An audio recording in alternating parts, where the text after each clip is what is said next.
Ako po si Hyacinth E. Peña, grade 11 EBM student ng Etiagi National High School, Etiagi East District. Napakalaking tulong ang naibahagi ng Radyo Eskwela sa Isabela sa aming pag-aaral, sapagkat ito ang nagsilbing sandata namin upang harapin ang mga humahadlang sa aming pag-aaral. Ito rin ang nagtaguyod sa amin upang mapadali ang aming pag-aaral. Ang pagkakaroon ng advance at dagdag na kaalaman ay ang mga benepisyong hatid ng radyong ito.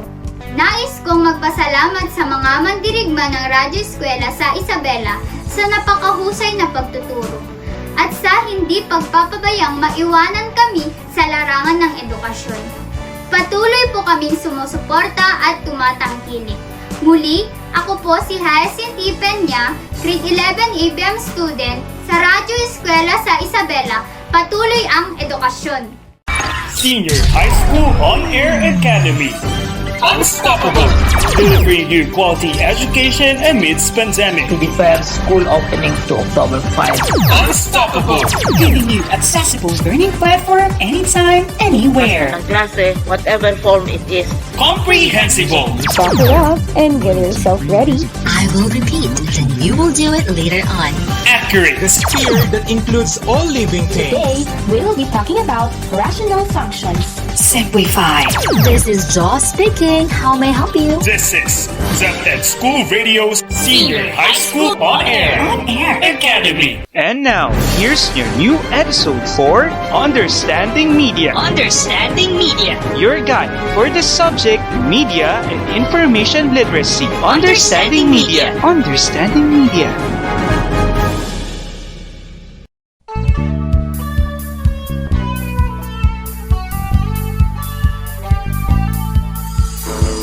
Good day, Gen Z learners! How are you? I hope you are all in good condition and now ready to listen to a new set of learnings. I am so grateful to be with you again in this modality of learning. Truly, pandemic cannot stop our eagerness to learn. This is your radio teacher, Clifford E. Gerardo, serving you to the fullest. Now, let us all get ready. Prepare all the things you need for this session, especially yourselves. Make sure you have a notebook and pen with you. Are you ready, my dear students? I bet you are. In the last episode, you did a remarkable job learning the similarities and differences of media literacy, information literacy, and technology literacy. Today, you will learn more on the use of media information literacy. So, keep up your enthusiasm to learn. Before we explore and discover new things, let us first check your answers in your last quiz.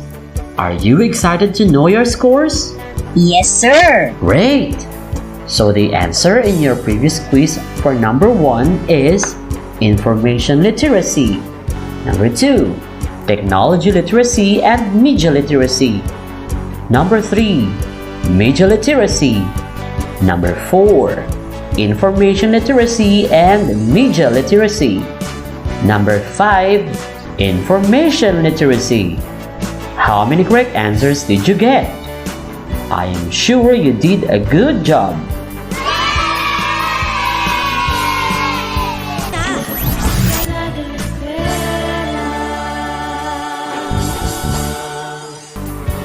Get high score, keep on improving your skills, and never stop learning, especially in our topic for today. So, do you want to learn more about the use of media? If yes, then stay tuned for you will learn how to be a responsible user of media and information after this reminder.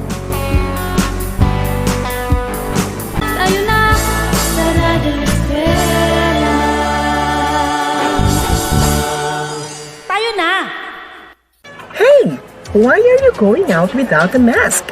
You can be charged or taken by authorities. Oh, come on. Our municipality is still COVID-free. So don't be so alarmed because we are safe. You're right. We are still COVID-free, but don't you think that it's better if we follow the protocols before worst thing happen? Worse, don't you have trust on the ability of our local government? Don't worry too much. Hey, why are you not wearing your mask? And you, why did you remove it? Come with us and take the rightful punishment. We are sorry, officer. This won't happen again. Good thing you know your mistake, but still, you two should be sanctioned for your violation. A mask is a must. With one mistake, your life can be at stake. A friendly reminder from PNP, DepEd, and this station.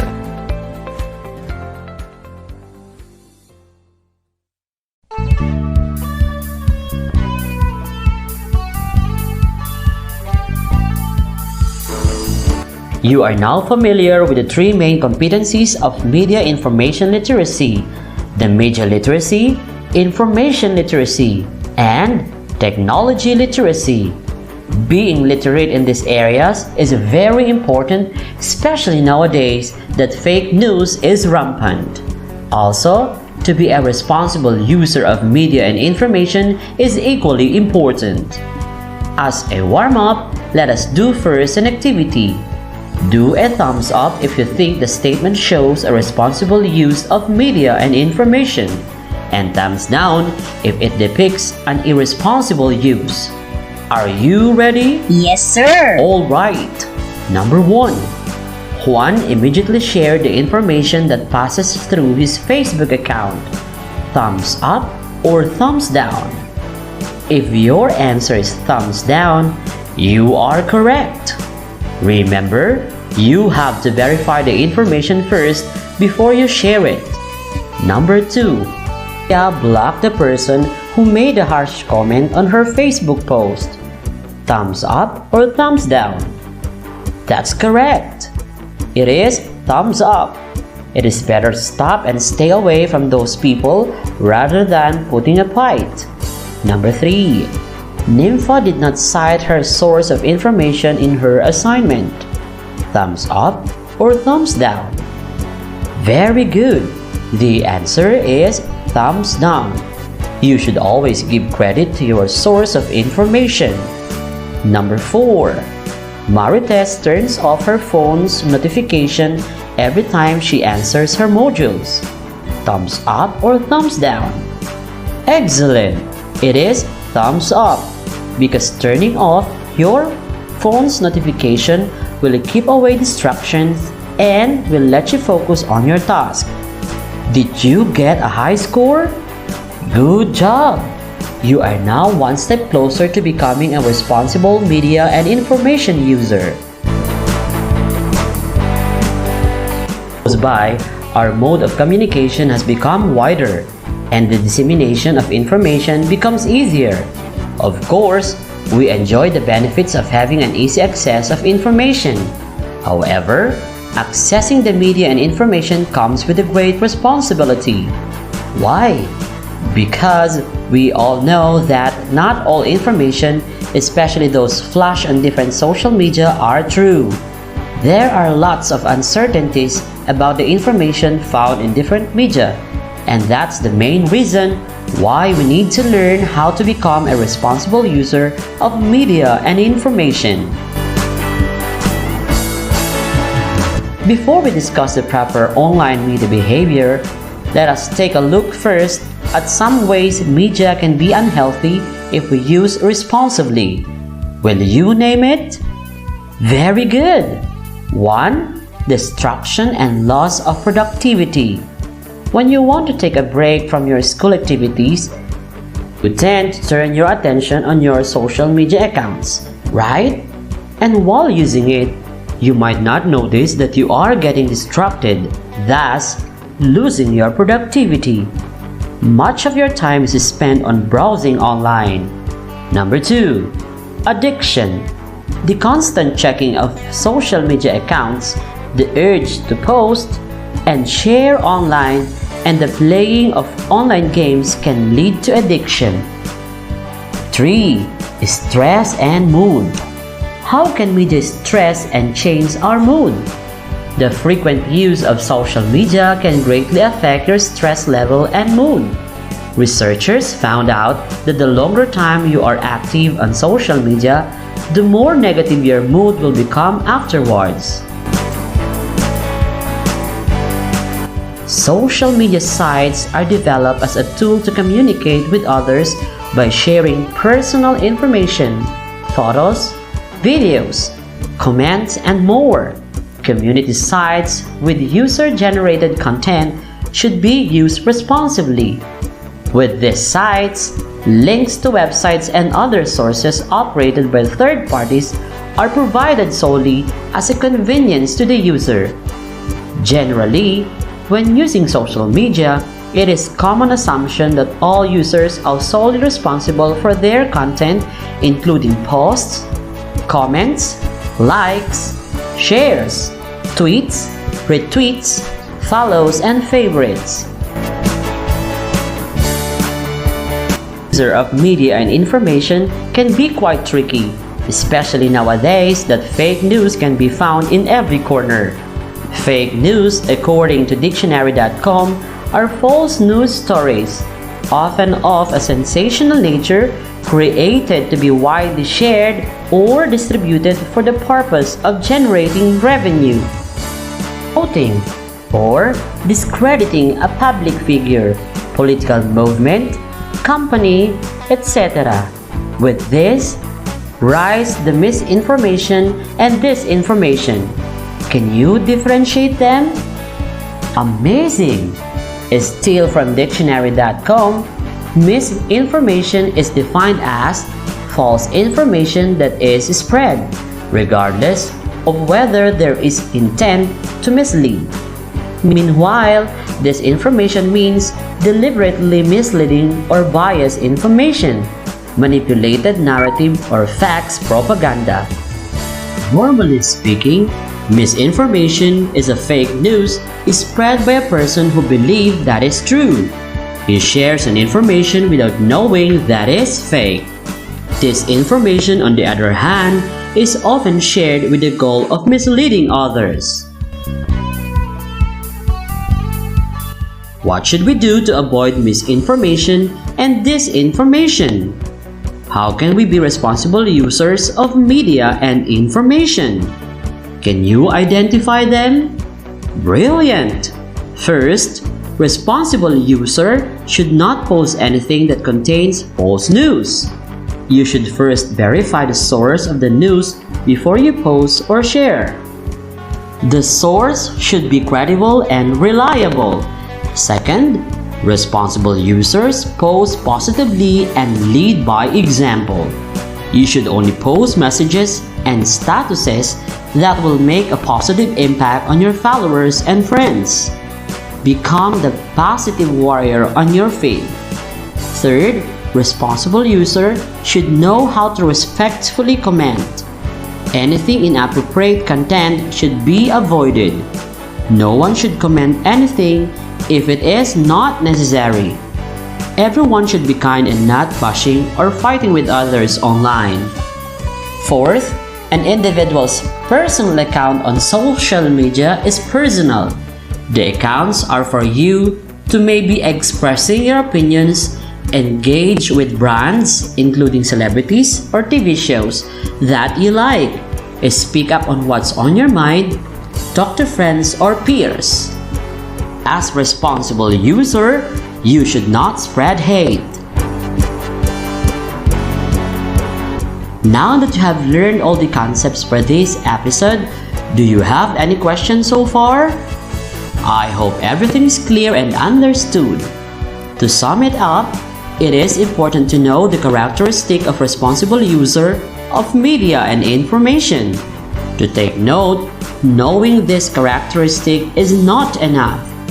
So as early as now, you are all encouraged to practice those characteristics. Being a user of media and information comes with a great responsibility. Remember that social media platforms are public unless you change it into private. However, it is important to put in mind that your social media accounts are also your public profile. What do you want for public to see you as a person? Do you want them to see you of good image? Then, be a responsible media and information user. There you have it, listeners. We are done with our lesson for today. Did you learn a lot from our discussion? That's great. To test your understanding of the lesson, we will be having a short quiz later on. But before we'll have the quiz, let us have a short recap of the things we have discussed a while back. How can we be responsible media and information users? Amazing! We, users of media and information, should always be responsible because it helps us to be more aware of what we are doing. To be responsible means to always be mindful of what we post or share. We should always adhere to netiquette standards to avoid misunderstandings and miscommunications. We should be careful, wise, and responsible all the time in order to ensure individual safety. As the cliche goes, think before you click. It seems like you understood the lesson well. Ready your quiz material and we will have our quiz after this short reminder. Tayo na sa Radyo Eskwela. Tayo na! Taho kayo dyan! Di makatulog sa gabi sa kaiisip, damdamin ko'y mayroong lungkot hanggang sa panaginip. Oh, Berto! Di ka ba nakatulog kagabi? Hindi nga ho, Kuya Pekto. Dala ho siguro ng lungkot ng pag-iisa dito sa bahay. Di ho kasi makalabas dahil sa COVID-19. Ay. Berto, may 3 bagay na dapat kang tandaan para maiwasan ng lungkot sa mga ganitong sitwasyon. Una, alamin ang dahilan ng iyong kalungkutan. Pangalawa, maaaring pabatid ang iyong nararanasan sa mga taong malalapit sa iyo. Nariyan ang internet para makausap mo sila. At ang pangatlo, ilaan mo ang iyong oras sa mga bagay na ikaw ay magiging abala. Hindi lang pisikal na kalusugan ang mahalaga, Perto, pati pang kaisipan rin. Tatandaan ko yan, Kuya Pekto. Maraming salamat sa payo. Isang paalala mula sa kagawaran ng edukasyon at ng himpilang ito.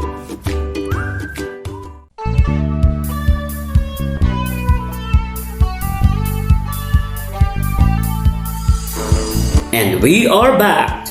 As promised, we shall now proceed to our next part, the quiz proper. I think you are now ready. Get your pen and notebook to be used in answering our short quiz.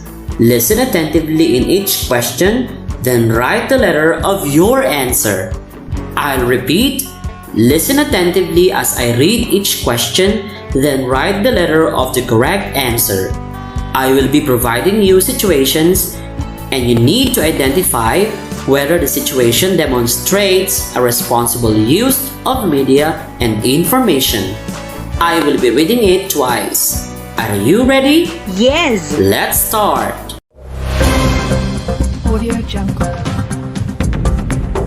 Number 1. Alex commented harsh words on someone's post who allegedly bashing her idol. I repeat, Alex commented harsh words on someone's post who allegedly bashing her idol. What is your answer? Number 2. Chloe told her cousin to eat banana because according to what she read on Facebook, banana helps a person to stay away from the virus. Again, Chloe told her cousin to eat banana because according to what she read on Facebook, banana helps a person to stay away from the virus. What is your answer? Number 3. Kiana posted an inspirational quote on her Instagram account. I repeat, Kiana posted an inspirational quote on her Instagram account. What is your answer? Number 4. Mika read an article online about the Philippine history. She was doubtful on the facts presented. That is why she did a research on the content and the author of the article. I repeat, Mika read an article online about the Philippine history. She was doubtful on the facts presented. That is why she did a research on the content and the author of the article. What is your answer? Number 5. Ara saw her Facebook account that face-to-face classes will be back next week. It was a post of a 12-year-old student. After reading it, she immediately shared the information. Again, Ara saw her Facebook account that face-to-face classes will be back next week. It was a post of a 12-year-old student. After reading it, she immediately shared the information. What is your answer? So that's it. Congratulations! You did a great job. I hope all of you got a perfect score in our quiz. Answers will be revealed in the next episode. I hope you've learned a lot from this episode, guys. It is another meaningful and productive learning for today's lesson with me. If you have questions, clarifications, feel free to message your subject teacher and he or she will be happy to assist you. Once again, this is your radio teacher, Clifford E. Gerardo, telling you that it is important to instill in our minds the importance of being responsible netizen. What goes around, come around. So think before you click. May we also thank the scriptwriter of this script, Mr. Jovencio Carig Jr. of Cabatuan National High School. Good day and always be safe.